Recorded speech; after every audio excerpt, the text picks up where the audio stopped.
Bonjour à tous.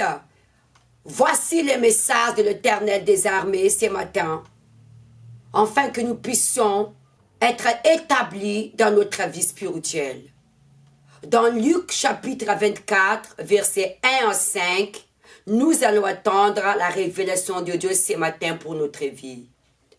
Le premier jour de la semaine, elle se rendira au sépulcre, de grand matin, portant les aromates qu'elle avait préparés, parce qu'ils ont cru à la prophétie que leur Seigneur, leur Sauveur, il ressuscitera le troisième jour. Les aromates ici présentent leur vie.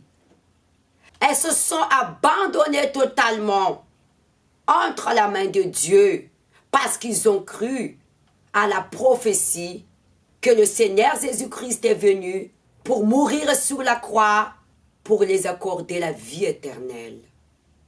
Pas seulement à eux, à tous ceux qui croient à sa crucifixion sur la croix.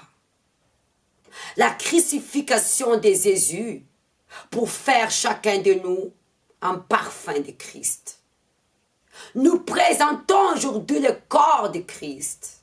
De quel genre de parfum nous parfumons le corps de Christ? Est-ce que c'est le parfum de critique, la jalousie, des mensonges, la prostitution?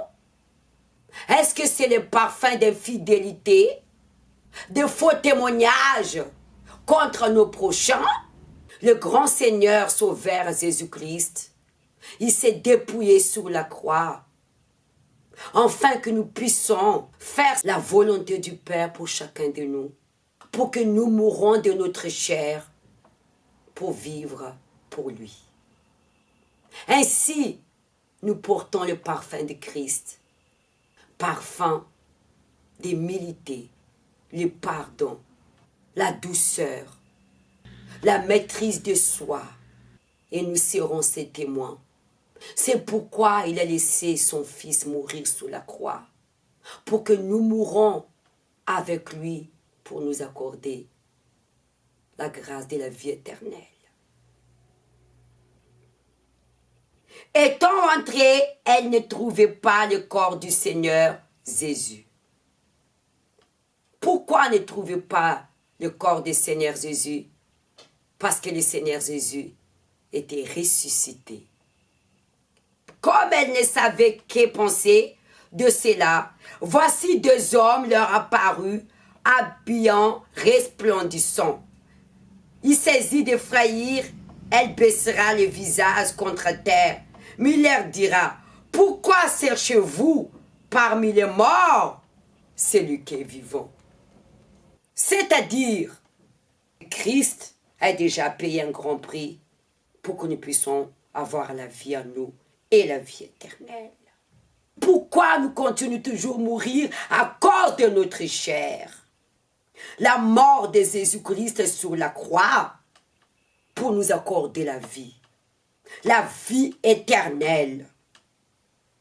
Si nous ne mourons pas avec le baptême de sa mort, nous ne pouvons pas avoir la vie. Nous devons se repentir de nos péchés, afin de ressusciter avec le Christ pour avoir la vie et la vie éternelle. Voilà les messages que le Seigneur, votre Sauveur, Adonai, qui vous est transmis ce matin. Que l'Éternel Dieu Tout-Puissant vous bénisse. À la prochaine fois, je vous souhaite une grande bonne journée. Qu'Adonai vous bénisse. Au revoir.